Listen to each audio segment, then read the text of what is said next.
Hi everybody, I'm here to report on yesterday's great 2-0 win against Hearts at Hampden in the Scottish Cup semi-final. So at least we've got one good thing to look forward to now at the end of the season, an Old Firm Cup final where we can put them in their place as we did the last time we met in the final, 2002, when we beat them 3-2. So I'll settle for that anytime. Anyway, yesterday's game, after the week from hell that we've had, this was a welcome return to a better performance, a better Rangers team, a Rangers team that looked more eager, more attacking threat, more energy about it, looking as if they really wanted to win this, as they should, obviously, but something that's been missing maybe the last couple of games. So, not back to our best, not playing as well as we are capable of, but much better than we've seen the last couple of games. So, that was a welcome sign with the result, obviously. When we heard the starting lineup, I think most people were quite pleased that Goldson had been dropped, or as the manager calls it, rested, and Balogun came in. We were disappointed Yilmaz didn't play. I personally was disappointed that, to me, we were wasting Sterling at left back instead of centre midfield, where he'd be more influential.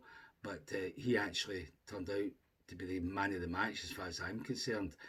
But I'd rather have seen him in midfield, and of course Drossers up front as usual. What do I know? But I still call him Drossers because he scored two. He got us into the final. But let's face it, most people would have scored the goals he did score, and he missed about three or four other ones in between and even before the first one. So there was a few changes in the lineup that probably did make a difference. Diomande, for instance, he did really well, so I was pleased to see him return as well. And Sima, if only for 15 minutes, looked as if he could cause them problems. We'll come to that later. So now we got off to a great start on the front foot. Sima up the wing, looked up, lovely chip into the middle, into the 6 yard box practically, and there's Drossers rising to volley it into the net.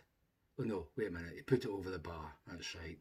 Okay, he was under a bit of pressure from a defender, but he should still be getting that on target. So that's second minute. I think I'm already thinking what a difference that would have made if we could have got an early goal. And lo and behold, unusually for us, unusually for Drossers, 2 or 3 minutes later, we do score. And I reckon this is Drosser's best goal in a Rangers jersey, better than the one in Spain, better than the one up at Dundee near the beginning of the season. Because he did actually show a bit of footballing ability, and it all started from a loose ball.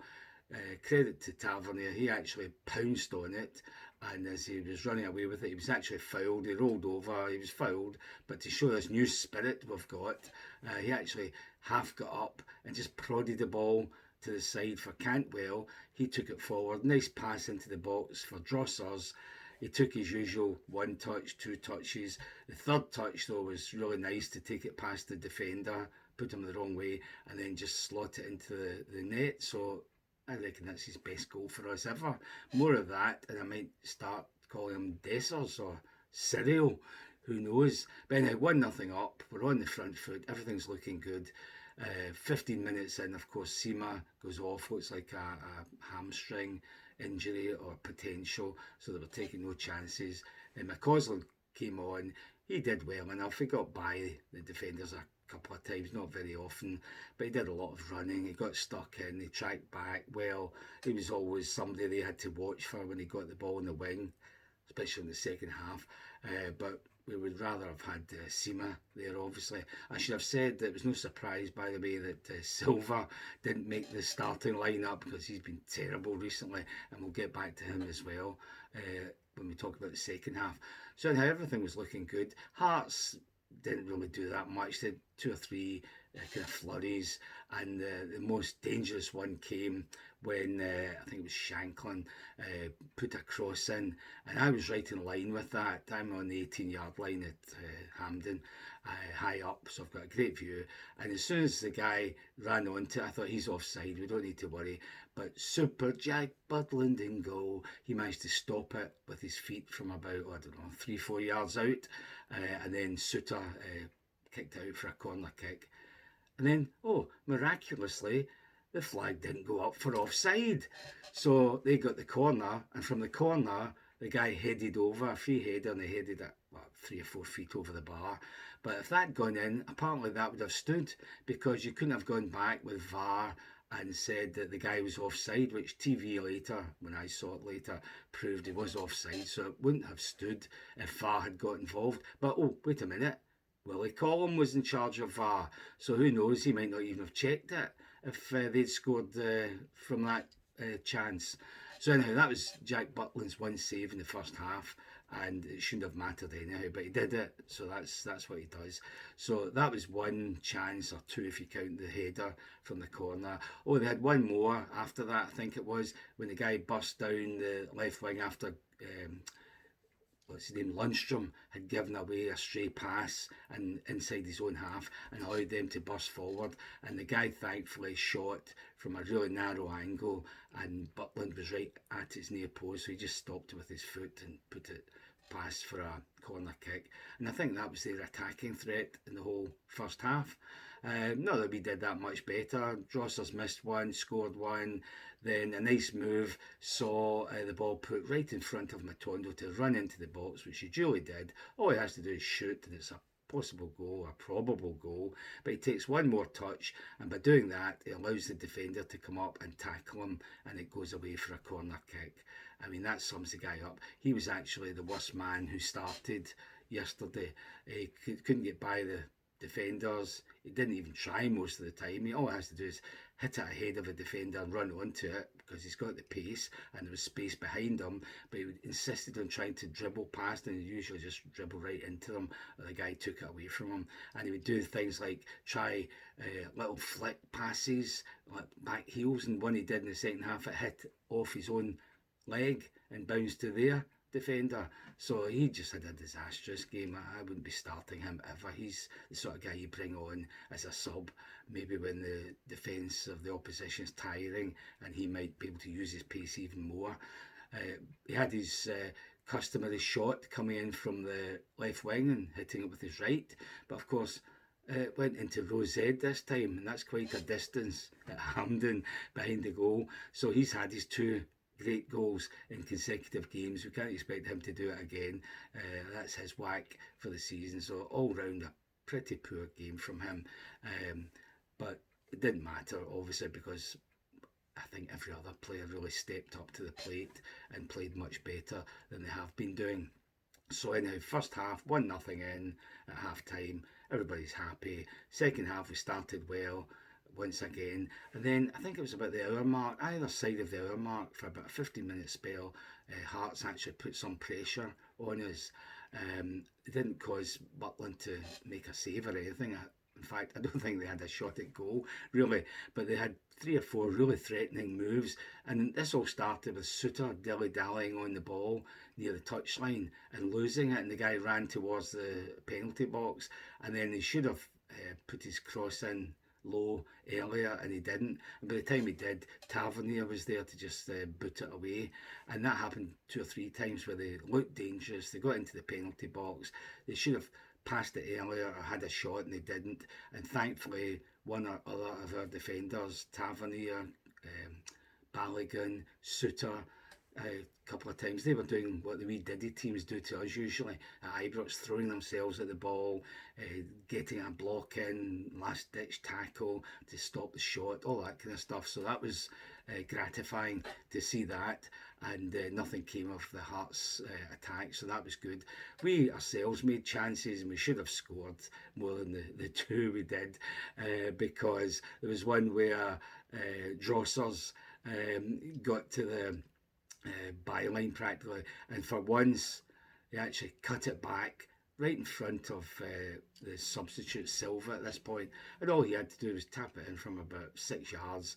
And somehow, I don't know what happened, he must have got his feet caught in the turf or something, but he just fell forward onto the ball, just dived forward. Maybe all that talk of him being a diver was in his head, because he seemed to just dive forward, didn't even kick the ball. And of course, the defence just took control of it. So that was funny, but only because at that point we were 2-0 up. If that had been nothing each, we'd be saying we'd never want to see this guy playing for us again. So that was a comical one.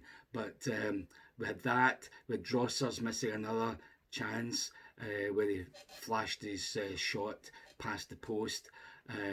We had the goal, obviously the second goal came about from a great Cantwell run right up the middle into the box. He beat two, there's 3 defenders facing him, he beat 2 of them, and he could have shot. If he'd put that in the net from that point, it would have been the goal of the season. But in fact, he unselfishly just slipped it to the side for a shot from Drossers, and of course he hits it straight at Gordon, as he usually does, and it bounced out, but luckily it bounced back out to him. So he took, I don't know, 100 touches to get it onto his left foot, and then he drilled that into the net. So at least he finished it off eventually. So 2-0 up. We knew we were going to win. It was only a question of would we score another 1 or 2, or would Hearts get a consolation? And of course neither happened. I think it was the 89th minute. They did have a great move, Hearts, and it ended up with the guy going by Suter, who was on the deck. Only the goal to beat from about 8 yards, and they shot, and Butland did another great save. So that was his first proper save of the game in the 89th minute. Apart from that, we had a lot of other moves that might have ended in goals, but obviously didn't. So that was disappointing that we didn't finish them off, but who cares? We're into the final. It was a convincing win. Hearts didn't really cause us that much bother, considering they're the 3rd best team in the country. But that's what, 5 out of 5 we've won against them this season. So in normal times, if we'd been playing well, we would have expected nothing less. But after the week from hell, that was obviously going to be a harder task, but we managed to do it successfully. So thinking of the players, as I say, Sterling to me was the man of the match. He was great. Wasted going up the left wing, but he did get up the left wing. He even tried to score from a narrow angle once he cut across the defender, ran across the byline, and instead of cutting it back, he had a go. And there wasn't the space there between the goal line and the near post, but he tried to put it there, and it was saved by the goalkeeper, as you would expect anyhow. From a goalkeeper like Craig Gordon. But he had a great game, I thought. Lundstram was better than he has been recently. He was taking passes from the defence and moving forward with it and passing it to our players rather than the opposition, although he did that a couple of times. Ditto Diomande, he did some good things, but he gave it away a few times as well. Caught in possession a couple of times, but he did retrieve it usually, and he looked good going forward. Cantwell, I have said, was the 2nd best player in our team for his surging runs straight up the middle, putting defences in the back foot, getting them to panic a bit. So we want to see more of that from him. Who else?